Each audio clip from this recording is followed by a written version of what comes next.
Hey warriors, I know this is the day of your exams, so I definitely don't want to be wasting any time of yours. I know the time is very precious at this point of time because you're in the middle of your preparations, but I just want 10 minutes of your time. This is for all of my May 2025 students who are writing exams. I've been receiving a lot of comments yesterday that they are planning to skip theory questions for your exam because it's a little lengthy and a little too much for you to take grasp of. Now, as much as I've discussed it in the previous videos, when it comes to your question number 4 of direct access, the first leg will be clubbing and set off, whereas the second leg will be a theory question. And so, even if you're comfortable with a 6-mark question, you need to be a little comfortable on your theory questions. So yes, I'm shooting a very short video, max to max 5 to 10 minutes, just to cover all the theory topics which you have for your exams. You need to be focusing on these 3 topics. If you have not looked at theory before this also, no problem. Just put on your earphones and quickly look at this theory little bit before your exam so that if any of these questions come, you can quickly solve it off. Yes, let's look into these topics very quickly. The first question, which may come as theory question: what are the cases where your previous year and assessment year will become the same? There are 5 cases where your PY and AY will become the same. Case number 1, if you are going to have a ship of a non-resident which is entering into India, then you will only be permitted to leave India after you pay your taxes in India. Therefore, your PY and AY becomes the same. Second, if there is any individual which is planning to leave India with no intention of coming back. Third, if you are going to be an AOP or BOI which is formed for a particular purpose in the same year and is dissolved in the same year. Fourth, if you are going to be a person who's planning to charge, sell, transfer his assets with an intention to avoid taxes. And fifth, if your business or profession is planning to be discontinued in the previous year. What are the 5 cases? A ship of a non-resident which is coming from outside India to India. Any individual which is leaving India with no intention of coming back. If you're having any AOP, BOI or AGP which is formed in the current year and is dissolved in the same year. If you're going to have any business or profession which is discontinued in this previous year. And if you're planning to sell off any of your assets with an intention to evade taxes. 5 cases where your PY and AY will become the same. Second, what is the advance tax due dates in income tax and what are the tax liabilities which you have to pay during this due dates? Income tax says if it is an advance tax, you will be liable to pay advance tax if your tax payable, your advance tax payable goes more than 10,000 rupees. If your advance tax payable goes more than 10,000 rupees, you will have to pay advance tax in 4 installments. Installment number 1 will be on 15th June where you will pay 15% of your advance tax liability. Then you will have 15th September where you will pay 45% of your tax liability. Your 15th December where you will pay 75% of your tax liability. And 15th March where you will pay 100% of your tax liability. But income tax also says that if you're a person who's opting for presumptive taxation 44AD or 44ADA, then you don't have to follow these liabilities. You just have to pay 100% of your liability on 15th March. Yes, so 4 due dates for you to keep in mind: 15th June, 15th September, 15th December and 15th March. 15, 45, 75 and 100. If you're going to compute interest under 234C, the first installment will be required for a minimum 12%. Second installment will be required for minimum 36%. Next, what are the cases where advance tax payable does not have to be done based on these installments and we need to pay only on subsequent periods? There are 4 cases where your advance tax will only be paid in subsequent periods. Case number 1, if your capital gains accrues. Case number 2, if your casual income accrues, any winnings or lottery. Case number 3, if you're going to have any PGBP which is happening for the first time. And case number 4, if you're going to have any dividend income. In all these cases, income tax says you will not pay advance tax from first quarter. You will pay advance tax only from the quarter in which these incomes are accrued. Question number 3, and the most important question which generally comes in exam many times: what are the cases where you mandatory need to file your return of income? Income tax says if you are going to be a company or a firm, mandatory return filing for you. But if you're going to be any other individual who's liable for slab rate model, then you will be liable to pay, you're liable to file an income tax return only if your GTI minus any kind of exemptions which you have claimed under capital gains. So which means you'll take the GTI, you will add back all the exemptions you have claimed under capital gains, and if this number exceeds your basic exemption limit of 2,50,000 under old regime or 3 lakhs under new regime, then you will be mandatory required to file a return of income.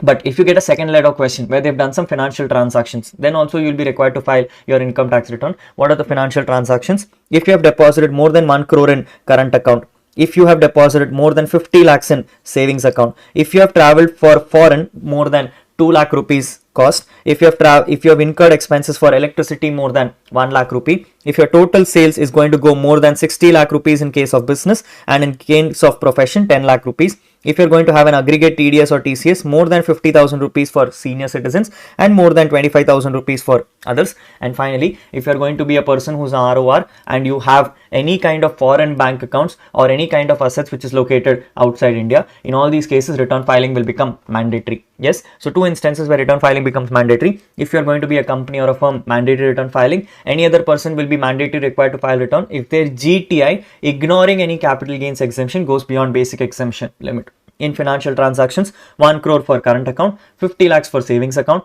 2 lakhs for foreign travel, 1 lakh for electricity charges, any kind of sales more than 60 lakhs in business, 10 lakhs in case of profession, TDS more than 50,000 for senior citizen, 25,000 for normal persons, any person who's an ROR having foreign bank accounts or any foreign assets.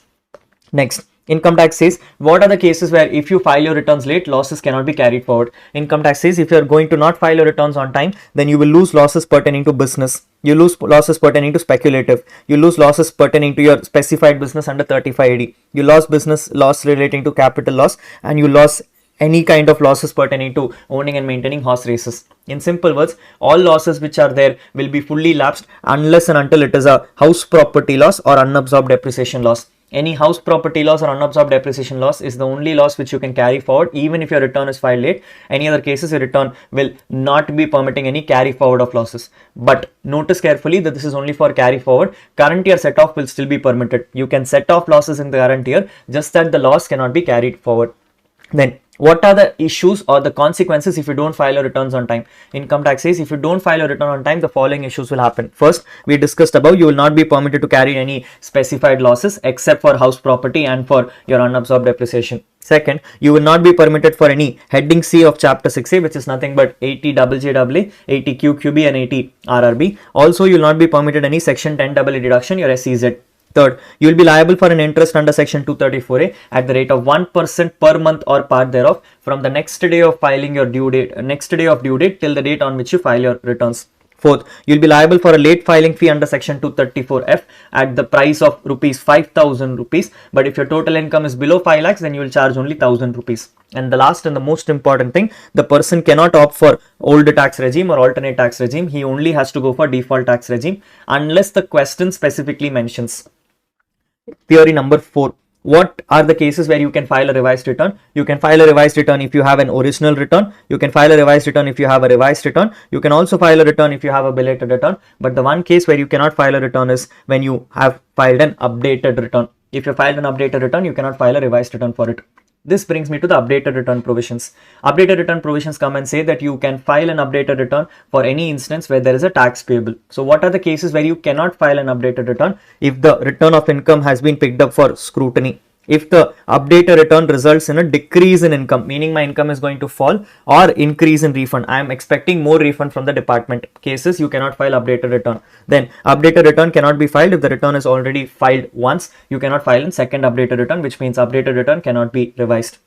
Then if it comes to updated return, what are the cases where you have to pay taxes? Income tax says if you file the return within 12 months from the end of the assessment year, you will have to pay an additional 25% on your tax plus interest. But if you're filing it after 12 months but within 24 months, you have to pay 50% of the additional tax payable. This is what the provisions are when it comes to updated return of income. Yes, so these are 1, 2, 3, 4, 5, 6 and 7, 8, 9 theory questions which I just wanted to quickly go through before your exams so that you are understanding things a little better. And if any of these 9 questions comes, please take it up as an opportunity and write the answers very, very carefully for this.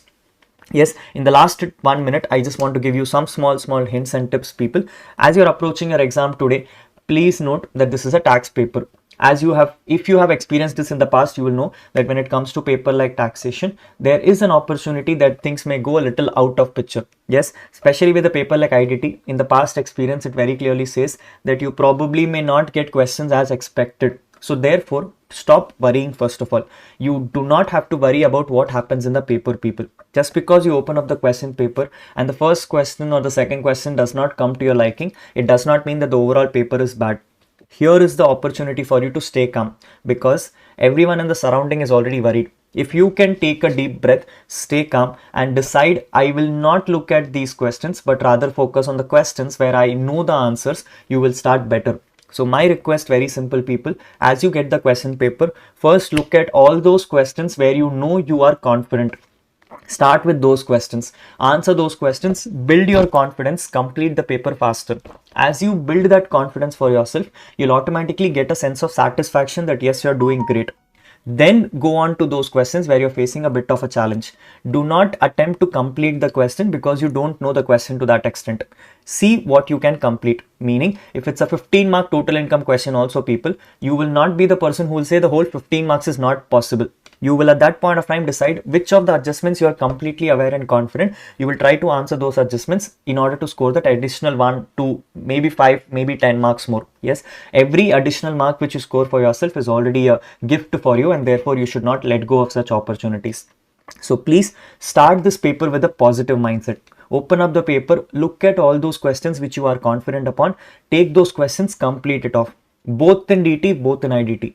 After you complete those questions, take up the balance questions where you are facing challenges, and then decide where you can score a little bit additional mark with the attempts you have, with the steps you can create, and you can score more marks. Yes, the last and the final recommendation I'll give to all of you, questions like total income questions like case study questions are always expected for the last. Please do not take them on the first go because it will take you additional effort and additional time to read through.